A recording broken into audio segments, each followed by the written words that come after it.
Hello everyone, আসসালামু আলাইকুম। Welcome back to my channel. আশা করছি সবাই ভালো আছেন। তো আজকে আমি আপনাদের সাথে যে রেসিপিটা শেয়ার করব সেটা কিন্তু কম বেশি সবাই পছন্দ করেন। তো আজকে আমি আপনাদেরকে পছন্দের স্ট্রিট ফুড বেলপুরিটা তৈরি করে দেখাবো। সাধারণত সবাই কিন্তু কম বেশ বাসার মধ্যে বেলপুরিটা তৈরি করে থাকে, কিন্তু সেটা পারফেক্টলি ফুলে না, এমনকি চ্যাপ্টা হয়ে থাকে, কিছু ফুলে কিছু ফুলে না। তো আজকে আমি এমন একটা সিক্রেট জিনিস এখানে ব্যবহার করব যেটার মাধ্যমে আপনি প্রতিটা বেলপুরি কিন্তু ফুলবে।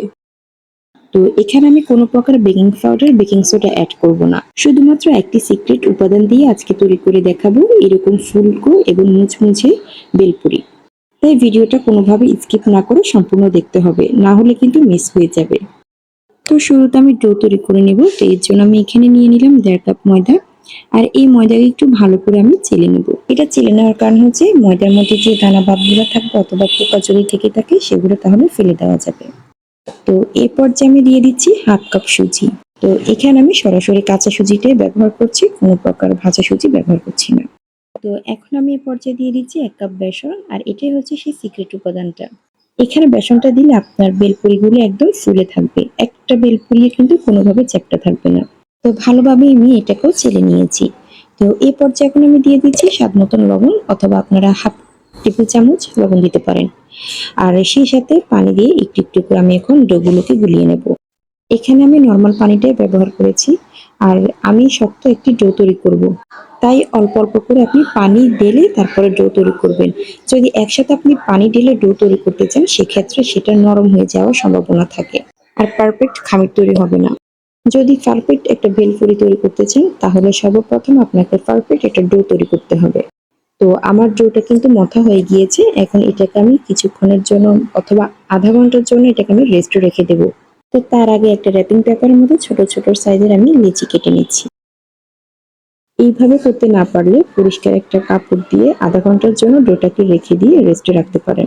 তো আমি এটাকে রেস্টে রেখে দেব যাতে করে আরেকটু স্মুথ হয়। তো ফিরে আসলাম আধা ঘন্টা পরে। তো এখানে আমি বেলপুরি তৈরি করার জন্য আমি পুরি তৈরি করে নিয়েছি প্রথমে। তো ছোট্ট একটা ডো নিয়ে নিলাম, আর সেটাকে এখন আমি রুটির মতন করে বেলে নেব। তবে অবশ্যই বাকি পুরিগুলোকে কিন্তু ঢেকে রাখতে হবে, না হলে কিন্তু ড্রাই হয়ে যাবে। আর এখানে আমার কোনো রকম তেল অথবা আটা ব্যবহার করা লাগবে না। পূর্বে আমার এই ডোটা কিন্তু শক্ত করে তৈরি করেছিলাম, এই জন্য এখন কোনো কিছু ব্যবহার করা লাগবে না। তো সবগুলো পুরিকে আমি একই সাইজের ভাবে বেলে নিয়েছি। তবে এখানে আমি সবগুলো পুরি তৈরি করে নিই। এই যে দেখতে পাচ্ছেন এগুলোকে আমি এখন ডিপ ফ্রিজে সংরক্ষণ করে রেখে দেবো। তবে গোল এরকম না, আমি এগুলোকে বেলেই রেখে দেবো, যাতে করে পরবর্তীতে ভেলপুরি তৈরি করার জন্য শর্টকাট এখান থেকে নিয়ে ভাজা যায়। তো বাকিগুলো যেগুলো আছে সেগুলোকে এখন আমি ভেজে নেব। প্রথম ধাপে কিন্তু অবশ্যই আপনি তেলটাকে হাই হিটে গরম করে নেবেন, না হলে কিন্তু ভেলপুরিগুলো কিন্তু সাথে সাথে ফুলবে না। তেলের উপরে পুরি দেওয়ার সাথে সাথে যখন দেখবেন ভেসে উঠেছে তখনই বুঝতে হবে যে এটা অনেক গরম হয়ে গিয়েছে। আর এই মুহূর্তে চুলার আঁচটাকে মিডিয়াম আঁচে দিয়ে দিতে হবে, নতুবা কিন্তু নিচে দিয়ে লেগে যাবে। বেলপুরিগুলো ভাজি করতে একটু ধৈর্য সহকারে করতে হবে। এক একটা বেলপুরির বেজ তৈরি করতে আপনার ৮ থেকে ১০ মিনিট সময় লাগবে। আমি কিন্তু আপনাদের সাথে কথা বলতে বলতে ২-৩টে ব্যাচ কিন্তু অলরেডি দিয়ে দিয়েছি। তো আমি তেল থেকে ছেঁকে এখন উঠিয়ে নিচ্ছি।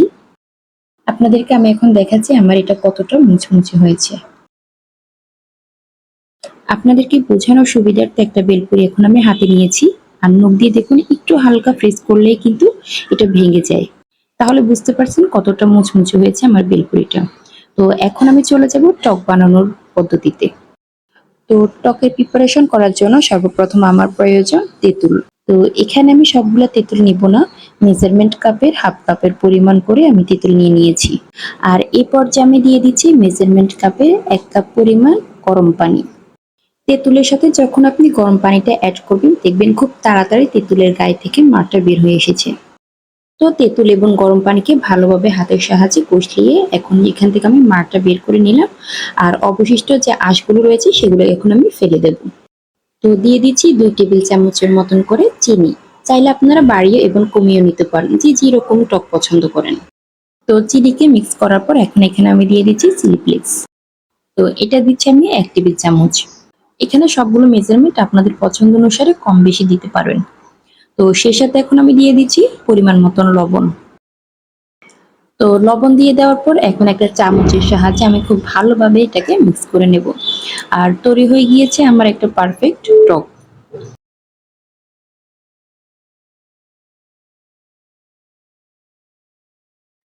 টকটাকে সুন্দর করে পরিবেশন করার জন্য এখন আমি এখানে একটা কাপ নিয়ে নিলাম।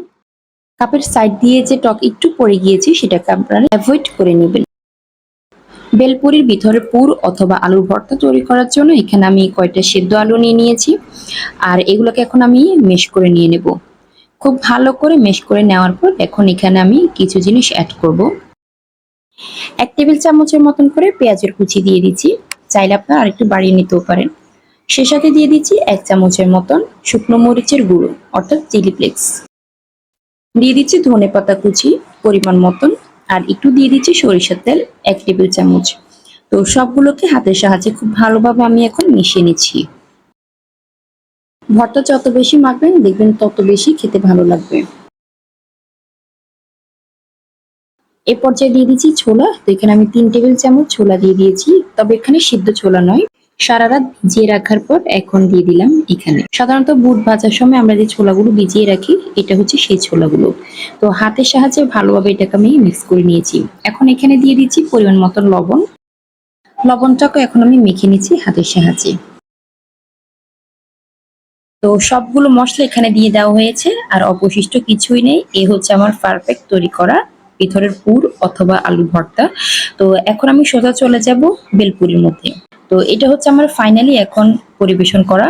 তো আমি একটা একটা করে বেলপুরির খাঁজগুলো নিয়ে নিয়েছি, আর এর মধ্যে এখন আমি পুরগুলোকে ঢুকিয়ে নিলাম। আসলে এখানে শিখিয়ে দেওয়ার মতন কিছুই নেই, আপনারা আপনাদের পছন্দ অনুসারে সাজিয়ে নেবেন। তো আমি শসাকে গ্রেট করে চিকন করে নিয়েছিলাম, আর গাজরকে চিকন করে নিয়েছি। এর মধ্যে আমি কাঁচামরিচ চিকন করে 2 থেকে 3টা দিয়েছি, উপরে হালকা একটু ধনেপাতা দিয়েছি যাতে করে গ্রানটা আসে। তো এভাবে আমি সবগুলোকে তৈরি করে নিয়েছি। আর এখন একটা গ্রেটের মধ্যে আমি সেদ্ধ ডিমকে ভালো করে চিকন করে গ্রেট করে নেব। সেদ্ধ ডিমটা এভাবে চিকন করে দিলে আপনার বেলপুরির উপর দিয়ে দেখতে কিন্তু খুব ভালো লাগে। ফাইনালি আমার বেলপুরি তৈরি হয়ে গিয়েছে। তো সবগুলোর উপরে আমি এভাবে ডিমটাকে ছিটিয়ে দিচ্ছি যাতে করে সুন্দর লাগে দেখতে। আর টক দিয়ে এখন একটা বেলপুরি নিয়ে আপনি খাবেন, আর এটা যে এতটা টেস্ট আর এতটা সুস্বাদু এটা আপনারা খেলে বুঝতে পারবেন। আশা করছি ভিডিওটা আপনাদের অনেক ভালো লেগেছে। যদি ভালো লেগে থাকে অবশ্যই লাইক, কমেন্ট এন্ড শেয়ার করে দিবেন। আজকের ভিডিও এই পর্যন্তই। আল্লাহ হাফেজ।